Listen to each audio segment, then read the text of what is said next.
Dans la suite du débat, la parole est à Madame Danielle Michel pour 20 minutes. Vous avez la parole, mes chers collègues.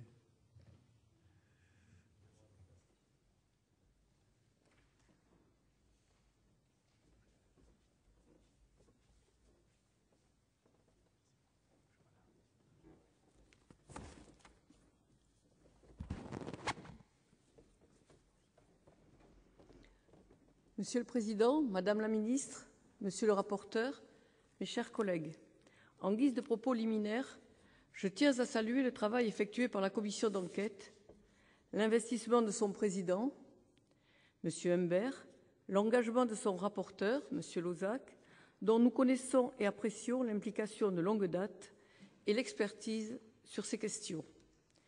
Un travail considérable a été réalisé 6 mois durant. De très nombreuses personnes entendues, cela a été dit. 5 déplacements organisés, dont un au laboratoire de Châtenay-Malabry, un des 33 départements d'analyse accrédités par l'Agence mondiale antidopage, à la pointe de la lutte. Soyons-en fiers. Un large éventail de disciplines a également été représenté. Une règle a guidé notre démarche, ne pas stigmatiser, ne pas pointer du doigt des bons ou des mauvais élèves. Cette règle a été, je le crois, respectée. Monsieur Lozach, vous citez Zola dans votre rapport. Quand on enferme la vérité sous terre, elle s'y amasse, elle y prend une force telle d'explosion que le jour où elle éclate, elle fait tout sauter avec elle. C'est bien cela qu'il nous faut éviter. Cette commission aura ainsi, je dirais dans son principe même, rappelé une vérité. Lorsque certains disent qu'on parle trop du dopage, nous disons à l'inverse, nous n'en parlons jamais assez et peut-être jamais assez bien. Le dopage est, il est vrai, un phénomène complexe. Compte tenu de la tendance générale au culte de la performance et à la médicalisation de notre société et du sport en particulier, les pratiques dopantes peuvent apparaître comme une réalité mouvante, par conséquent difficile à cerner. Associé à certains sports en particulier, le dopage est pourtant un phénomène qui n'épargne aucune discipline, aucun pays, aucun niveau, aucun âge non plus. La prévalence du dopage est bien plus forte que les réalités statistiques. Par l'état des lieux et le bilan qu'il dresse de 30 ans de politique publique en la matière, ce rapport contribue à éclairer certaines réalités restées dans l'ombre. Rompre le silence, c'est nécessaire parce que l'omerta qui entoure les pratiques dopantes nuit au sport. L'omerta nuit au travail de prévention, d'information et de pédagogie, en particulier auprès des plus jeunes. Rappelons ces chiffres. 9 Français sur 10 pratiquent une activité physique ou sportive. Près de 16 millions de Françaises et Français licenciés dans une fédération sportive agréée en 2012. Rappelons une évidence. Nos sportives et nos sportifs sont des modèles pour les millions d'enfants. Nos enfants sont les futurs sportifs et sportifs de demain. La pratique sportive est au cœur de notre société et son impact sur la santé, l'éducation, les loisirs, l'économie implique des responsables publics et des parlementaires que nous sommes une action forte et continue pour éviter les dérives liées au dopage. Si un certain nombre de discours se révèlent sceptiques en matière d'efficacité de la lutte antidopage, voire fatalistes, ce n'est certainement pas la tonalité de ce rapport. Il se veut au contraire très volontariste. Plusieurs champs d'action existent dans cette lutte, 7 ont été définis par la Commission. Je souhaite insister devant vous, mes chers collègues, sur le volet prévention. Près d'une proposition sur 3 est directement liée à mieux prévenir les risques. Ce rapport en fait un axe majeur, je m'en félicite.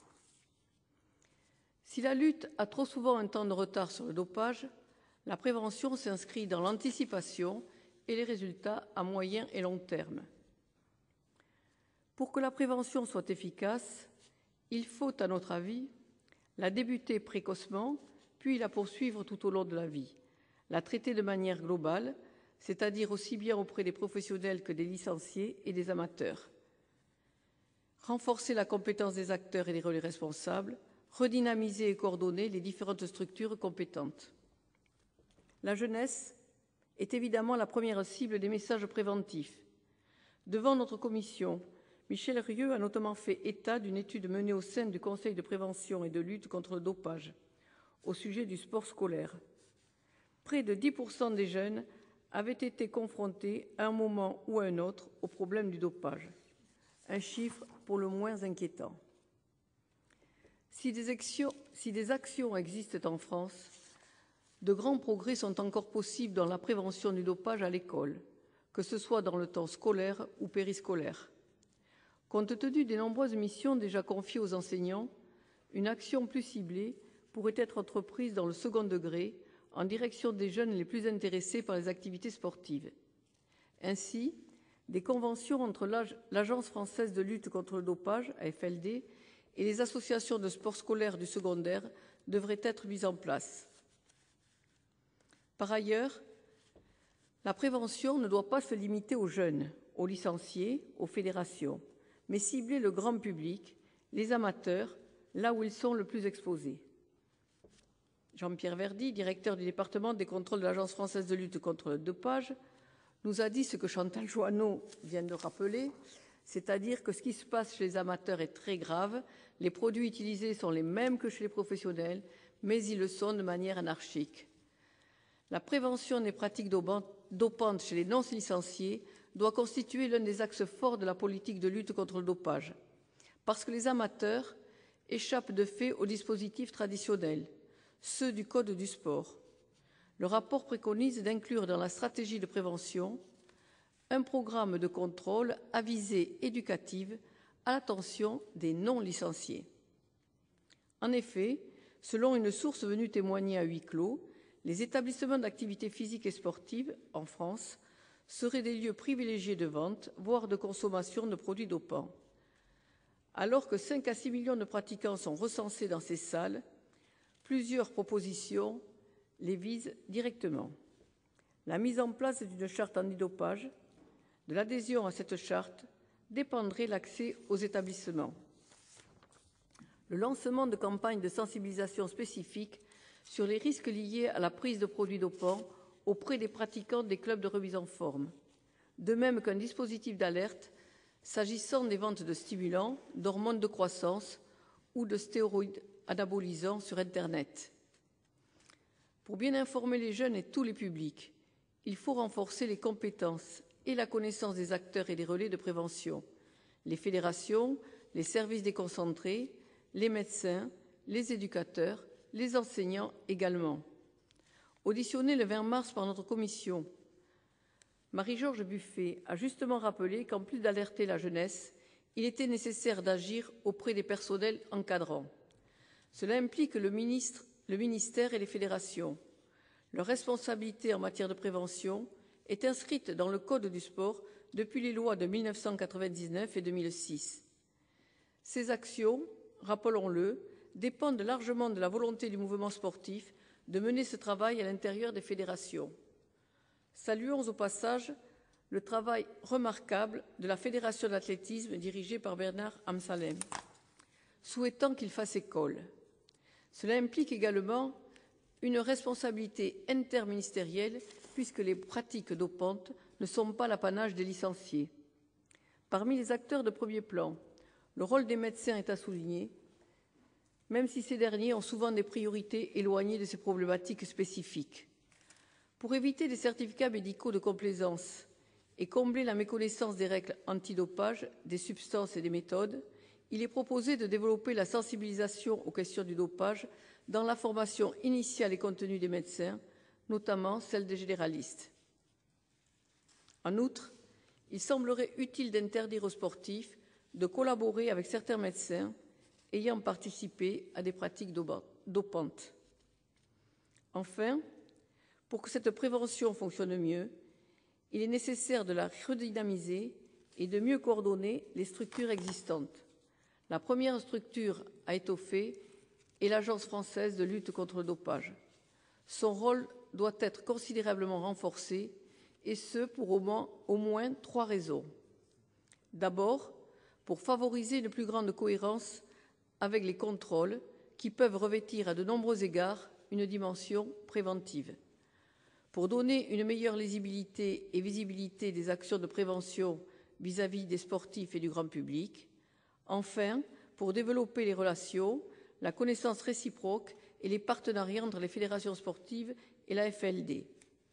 La proposition 19 du rapport conseille de conférer à la FLD la compétence en matière de prévention du dopage. Ainsi, la coordination des politiques régionales, l'animation des antennes médicales de prévention du dopage, la gestion du numéro vert seraient de sa responsabilité. Par voie réglementaire, il serait souhaitable de relancer les commissions régionales de prévention et de lutte contre le dopage, que ces dernières soient animées par des correspondants antidopage interrégionaux. Les 24 antennes médicales de prévention du dopage, créées en 1999, visent à donner des informations et des conseils aux sportifs ainsi qu'à leur entourage, y compris médicaux. Il s'agit de leur redonner les moyens de poursuivre leur mission. Avec les campagnes régulières lancées par le ministère ou ses services déconcentrés, ces structures sont des relais territoriaux précieux.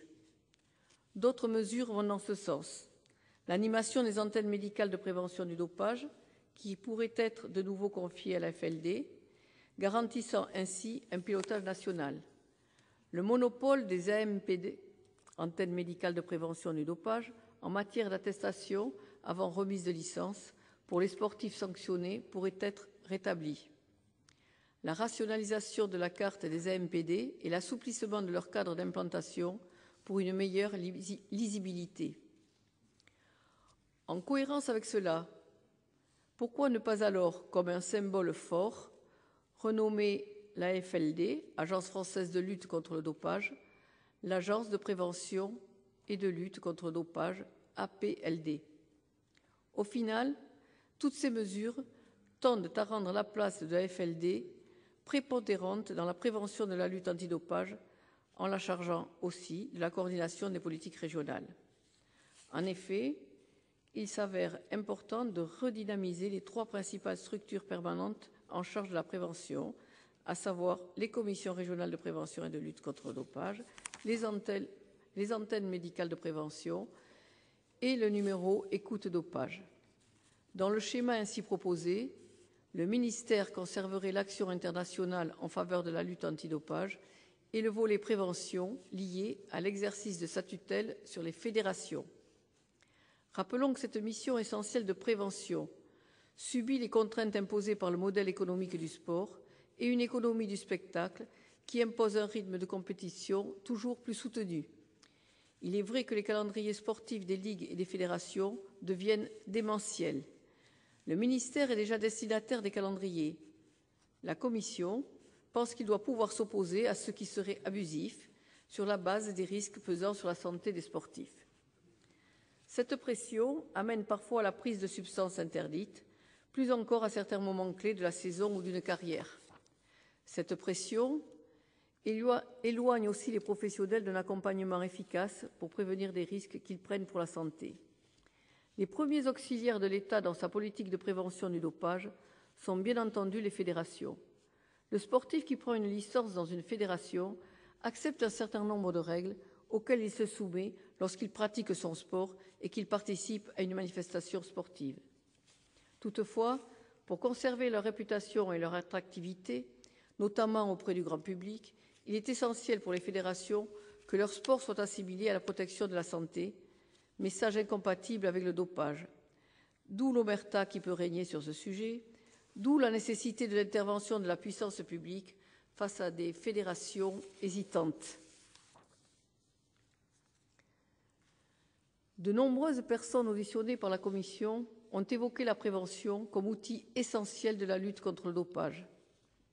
Parce que le dopage met à mal l'intégrité du sport et la crédibilité des sportifs et de la performance, parce que le dopage met à mal l'intégrité des sportifs eux-mêmes sur le plan physique et psychique, il faut que la prévention prenne pleinement sa place.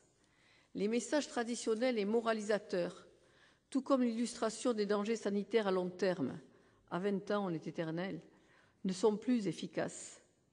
C'est pourquoi il serait judicieux de revoir le contenu des messages de manière positive, en faisant la promotion de la santé par le sport et en utilisant les nouveaux supports de communication, comme les réseaux sociaux, afin d'être plus audible par les jeunes.